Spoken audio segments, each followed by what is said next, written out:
Россия – страна с многовековой историей и богатой культурой. В столице республики межрегиональный фестиваль русской культуры проходит в третий раз. Участники – фольклорные, этнографические коллективы, индивидуальные исполнители, а также мастера народно-художественных промыслов.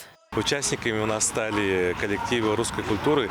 Это как наши местные коллективы из города Кызыла, так и из других районов.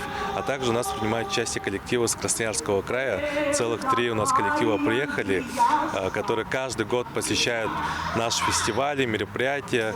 С 2009 года, можно сказать, выстроены такие тесные взаимоотношения. В этом году 15-й год, юбилей, можно сказать, таких вот взаимоотношений дружеских. На фестивале русской культуры особое внимание уделяется музыкальной программе. От звучных российских народных песен до современных интерпретаций классических произведений. Конкурсная программа состоит из 2 частей.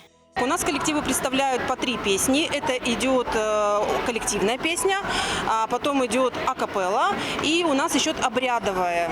То есть обрядовая заключается в том, что, например, вот у нас в Курагино представляют обряд свадебный. Вот, это как раньше именно проводили свадьбы. При этом они задействуют у нас народ, который находится здесь, чтобы было всем интересно. В этом году межрегиональный фестиваль собрал на своей площадке 14 коллективов. Евгений Килин, юный таксидермист, изготовлением разных чучел начал заниматься еще в 3 классе. На сегодняшний день в его коллекции уже более 40 работ. Мы с дедушкой ездили на охоту, на пушнину, там показал мне, как пушнину выделывать, изготовлять там. Потом уже думаю, как-то пушнина скучно, просто вот шкура, мех.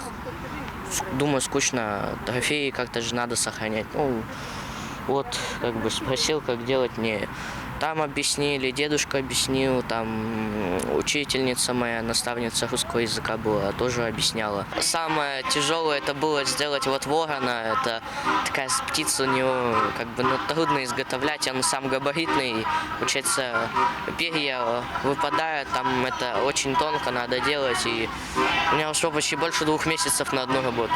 Основная цель – это сохранение передачи национальных традиций, обмен опытом и презентация самобытной русской культуры. Русская культура, она безграничная. Она, я думаю, самая богатая культура, я считаю, в мире. Завтра, 15 августа, у нас будет проходить День Республики. И в нашей, получается, в преддверии праздника Дня Республики проходит фестиваль русской культуры. Это очень символично, так как у нас не только наша большая страна, наша маленькая республика тоже многонациональная. В рамках межрегионального фестиваля русской культуры была развернута и выставка продажи изделий местных товаропроизводителей. Айра Асад, Буянуюн и Азамат Очур, телеканал Тува 24.